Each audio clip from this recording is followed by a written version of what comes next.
Hi, welcome to Finding the Word. It's Melanie Brown, and I've got O back with me. As you can see, it's been a few weeks, and so because we were talking, and he had a great story that gave me a word. I'm like, you might as well come on with me and share the word.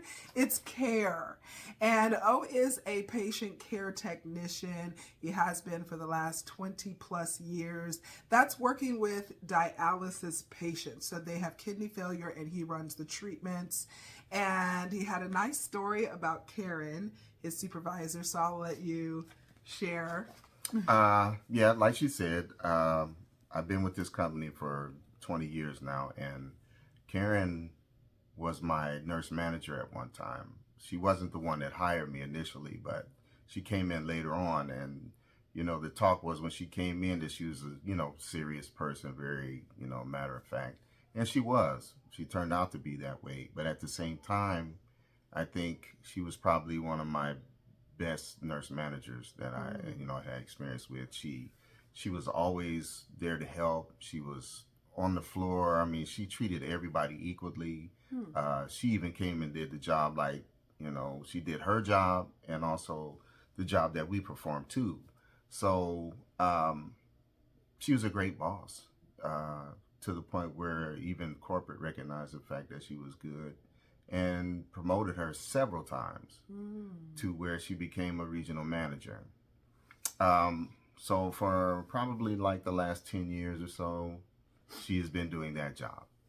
And here recently, a couple of days ago, she came into the clinic and she kind of teased me every time we seen each other. She would say, "Hey, old man," and I'd be like, "Hey, old lady." Well, this time when I seen her, her hair was white as my beard, which it wasn't like that before.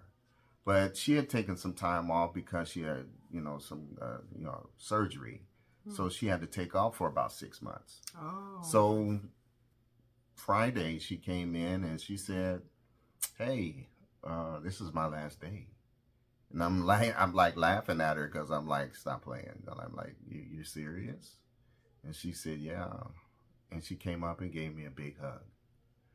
And it kind of threw me off a little bit because number one, I wasn't expecting to hear that. And two, one of my patients had just said something to me about her. And I said, "Yeah, that's right. She was the manager when you came."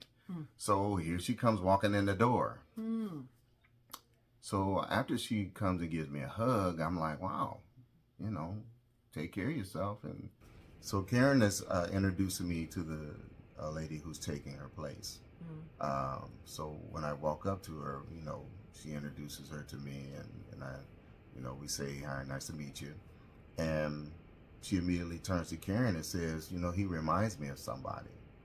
And Karen said, "Who?" And the lady said her name. I won't say the person's name, but she was like, "He reminds me of him." And Karen said, "Oh no, he's 10 times better." And the lady laughs, and I kind of chuckle too.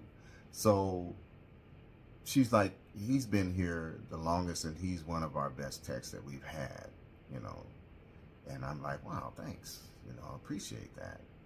So the lady asked me questions about taking care of the patients, and I said to her, "Yes, it can be tough. Sometimes it's good, sometimes it's bad."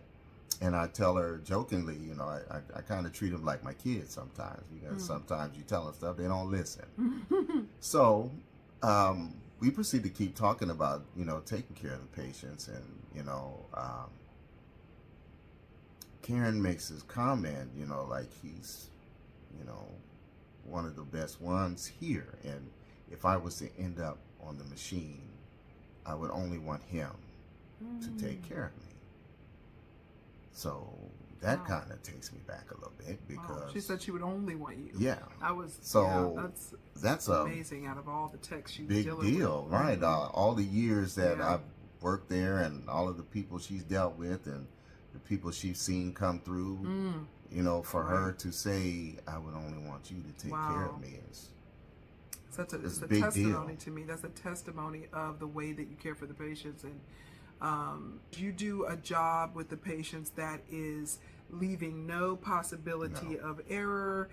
You're taking care of them as if it's your family or someone that you that you personally know? You know, so anybody in there would be like your child or your brother or your anybody. Yeah. And that's something that you know that you can't replace. That's not the type of care you always get from people. No. And even others that you're working with, Right. you don't always see that. I know you've talked about Yes. people that you've trained Yes. or otherwise, that they're not giving the type of care that you feel like people should be getting or deserve. Right.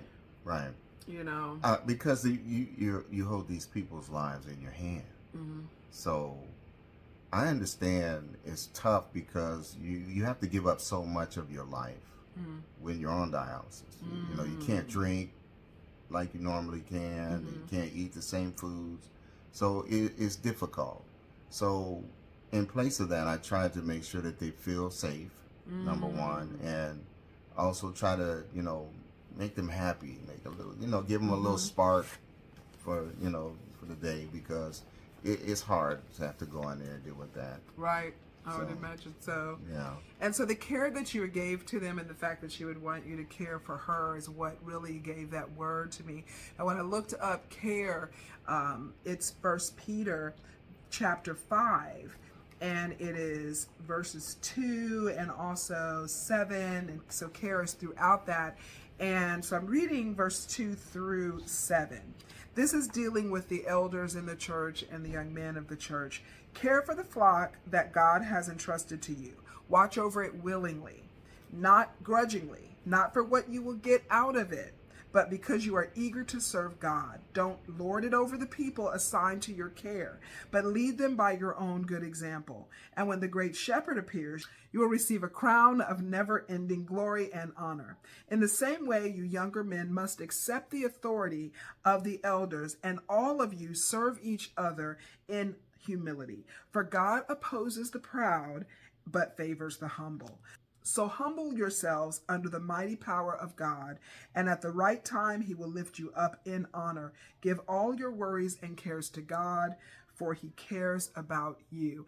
And this really lined up to me because I thought about the way that you're serving people, you're serving with humility, and you do all things that way to me in service with others. You have a servant's heart, and it definitely is given to you, to me, by God. It's a special gift, not that other people don't serve and give, but you can just tell there's a special gift to it, and your humility with it is greatly appreciated as well. And you're certainly not doing for what you get out of it in that way. You're going to get your paycheck either way, but it's like giving that kind of service because you know that you would want it given to you. And so that is amazing. I thought that was just a wonderful testimony. All the things that we do for the Lord in service to others should be done in this same way. And so thank you for sharing. I appreciate you coming on. And don't forget to find the word. I will see you tomorrow.